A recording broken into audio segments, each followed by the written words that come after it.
again. In this episode, one of the most remote yet popular destinations in the archipelago, Mossala Island. Special attention goes to the village of Näsby. It's the administrative center of the Houtskär Islands, home to public services and a rich cultural and historical heritage.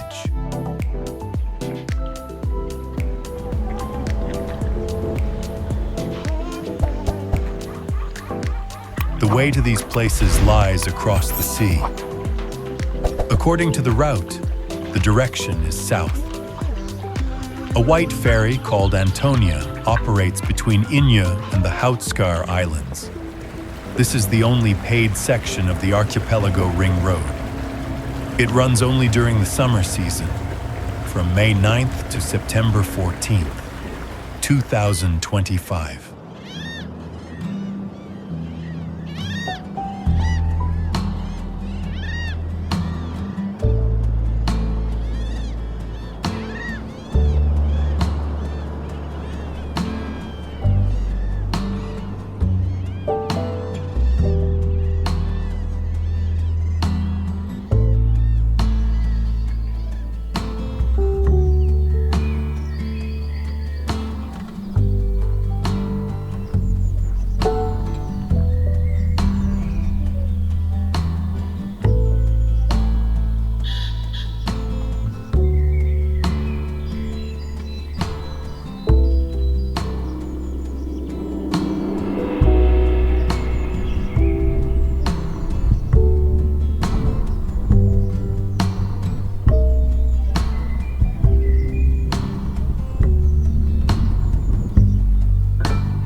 There's something almost magical about this ritual.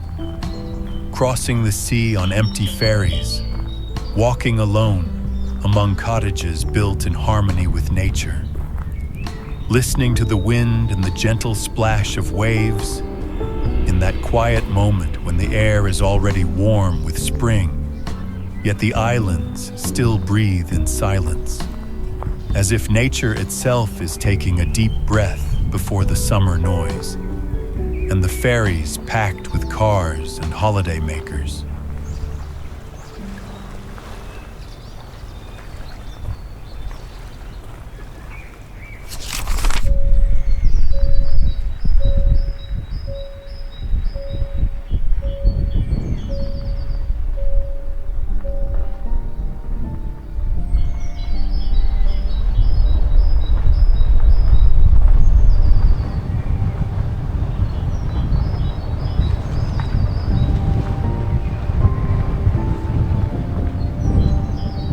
Let's continue on our route.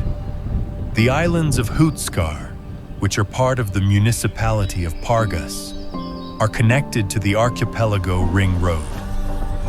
To reach the central village of Näsby, we need to cover a distance of about 16 kilometers, including 2 ferry crossings.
All the main attractions are within walking distance in the heart of Näsby, and we'll start with the cozy gray building.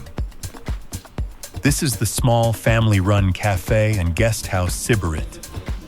They offer dishes with a local flair, including the famous fish soup with homemade bread. The establishment is open year-round, providing a place to grab a bite, enjoy a coffee, relax, or even spend the night.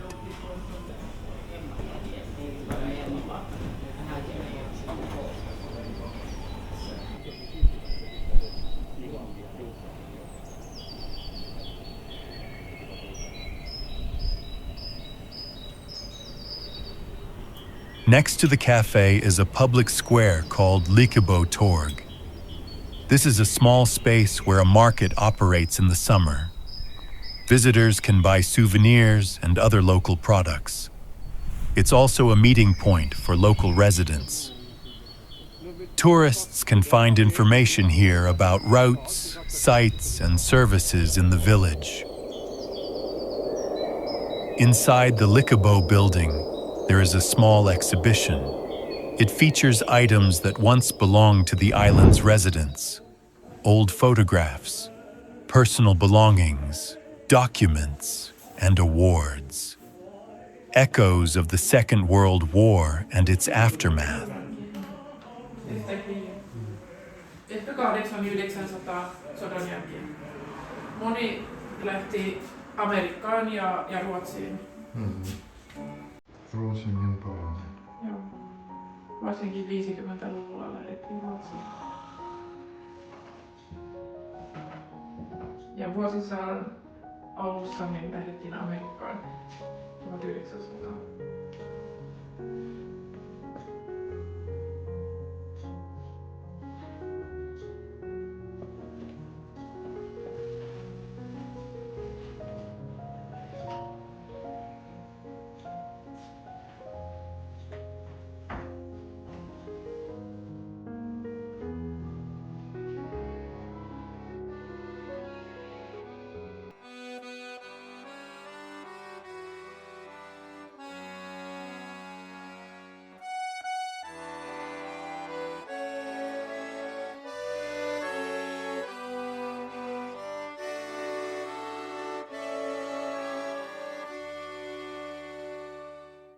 Carefully numbered photographs of the owners of these musical instruments are preserved here.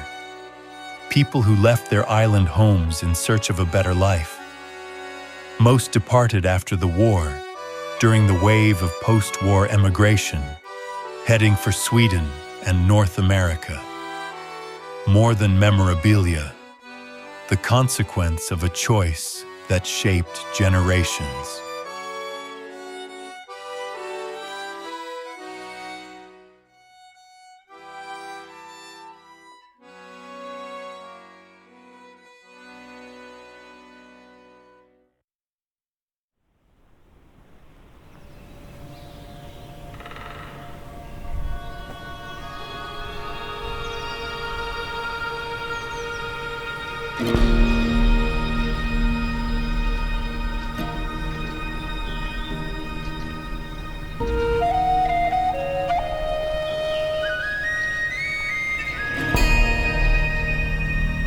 population decline that swept across the entire archipelago did not spare Houtskär. In the early 20th century, urbanization and shifting livelihoods drew people away to cities, the mainland, and beyond. Today, only about 450 residents remain. And yet, Houtskär has held on to something rare, its cultural identity. Most clearly in its local dialect, Houtskärska.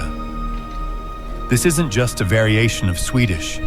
It has its own grammar, including 3 genders, and sounds unlike anything spoken on the mainland. Even native Swedish speakers often struggle to follow it.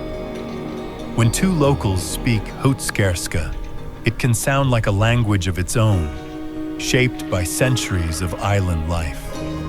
Preserving it means keeping a living link to the past, spoken, not forgotten.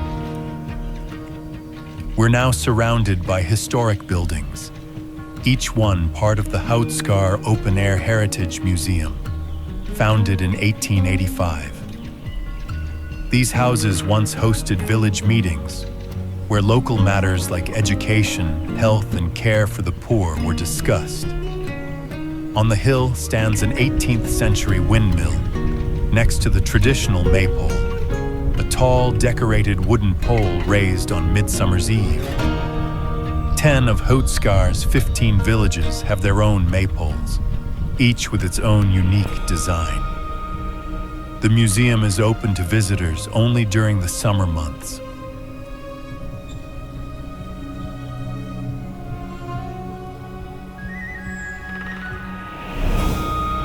The museum complex also includes historic church buildings. To the west stands a wooden bell tower. Its lower section was built in 1753 by Erik Johansson from the village of Mossala, while the upper part was added later, in 1871.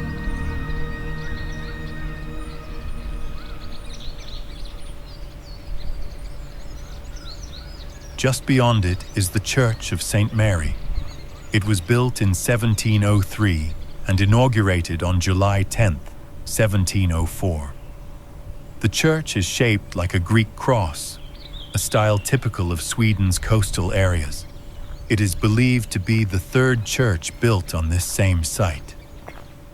The roof is tiled and hipped, with a carved spire rising from the center, topped by a weather vane.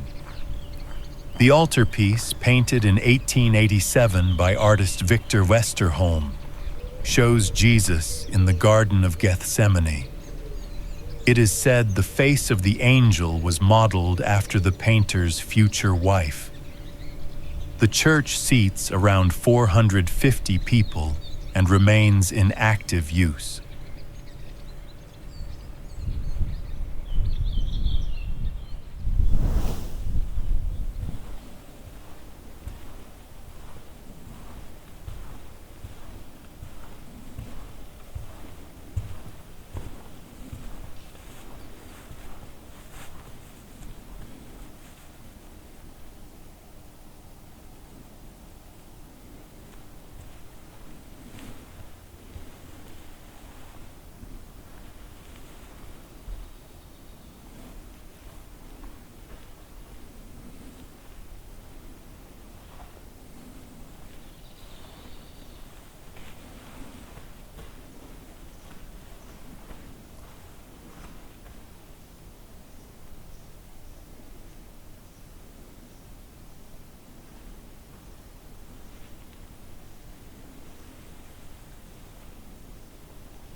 The map reveals another part of the museum complex, the Boat Museum, located by the shore.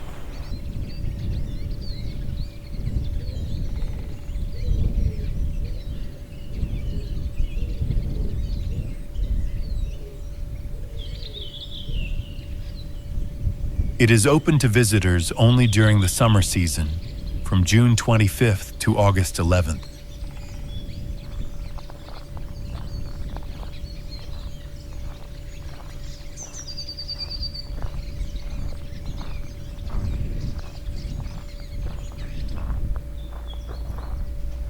The museum showcases a collection of historic wooden boats of various sizes and purposes, including rowboats, fishing vessels, and some of the last surviving examples of traditional local designs.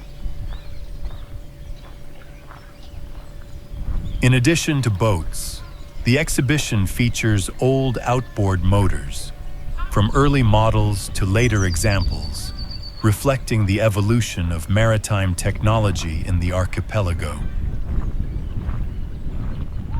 The sign tells us that as early as the Middle Ages, people in the Finnish archipelago were engaged in active maritime trade.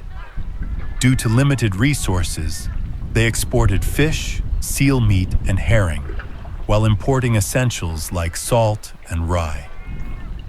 Their main trading routes led to Stockholm and Tallinn. By the water stands a working boat-building workshop, also part of the museum. Here, during the winter months, wooden boats are built and restored using traditional methods.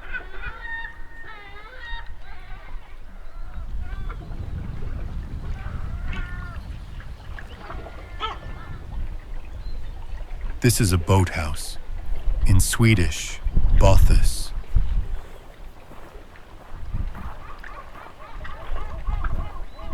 Looks like the door isn't locked.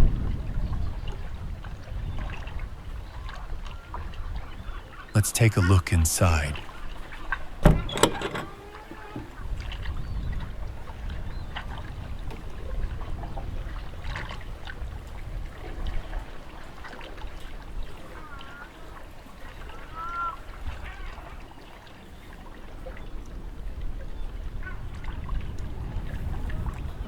For centuries, this is how they protected their most valuable possession, kept safe from storms and the sea.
Houtskär is home to many beautifully preserved traditional sailing boats. Each summer, regattas are held at the museum pier, mostly using classic wooden vessels once built for fishing and transport. Some are newly made, but follow old plans and time-honored techniques. For those arriving by sea, the guest harbor in Näsby offers full services, 50 berths, electricity, showers, sauna, and fuel. The harbor operates from May through September, and mooring is free during the off-season. Just on shore, you'll find Grill Cafe Skagen, a cozy waterfront restaurant serving dishes made with fresh, local ingredients. The menu features their famous shrimp sandwiches, pan-fried perch, juicy burgers, and a selection of vegetarian and kids' meals.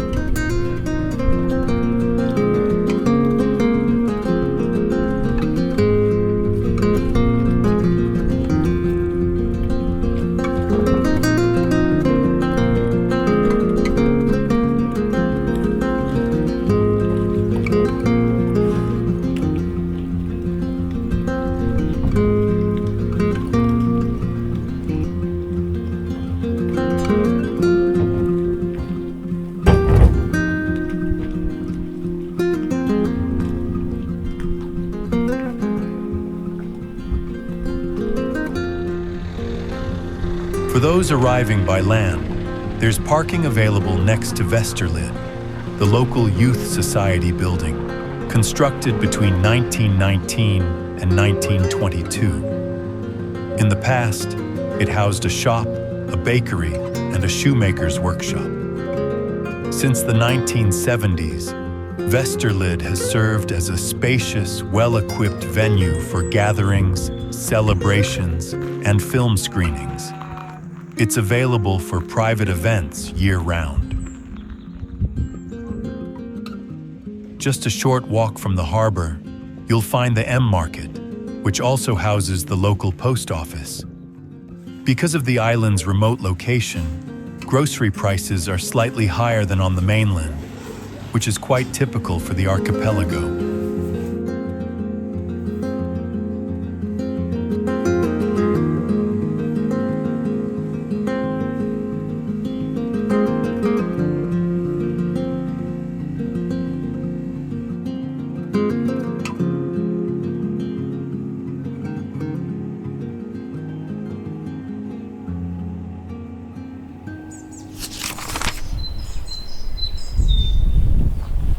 Näsby offers all the necessary facilities for a comfortable and independent life for its residents. There is a local health clinic providing basic medical care on weekdays. In the same building is the Freedom Nursing Home, offering around-the-clock care and home-cooked meals for the elderly. The facility is a row house-style residential complex designed for 15 permanent residents. Services are provided in the client's native language, with attention to their individual needs. Freedom also serves as a base for home care and medical services throughout Houtskär.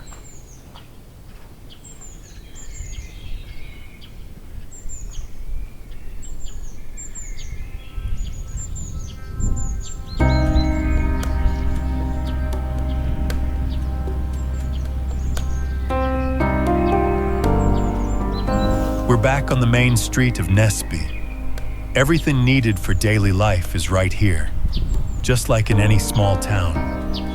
This is Företagshuset, the local business center. And just behind it stands a bright, well-kept building that serves three purposes. It houses the local administrative office, the municipal meeting hall, and the public library. Nearby, there's a preschool for children aged 1 to 7. Much of the early education happens outdoors, in a spacious yard with berry bushes, fruit trees, and natural play areas. The primary school is located in the village of Trask, about 2 kilometers away. This year, it has 21 pupils, covering grades 1 through 6. Classes are organized in small, flexible groups depending on the subject. Students from nearby villages are brought to school by dedicated school buses or taxis. Everything runs smoothly and reliably.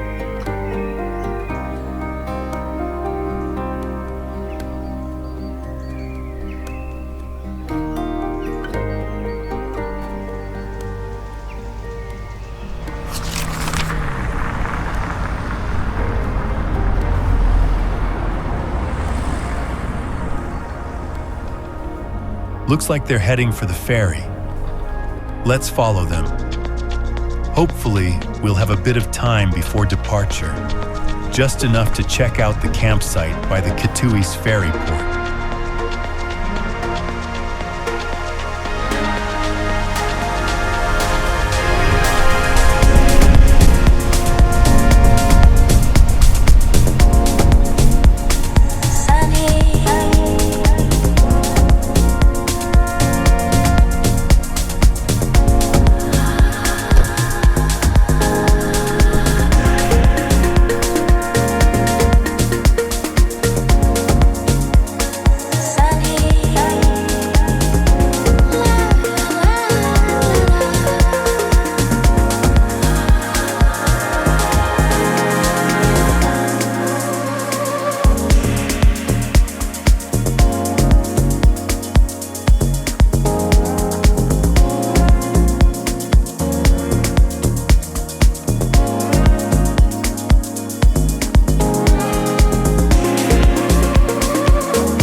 and in the next episode, Korpo.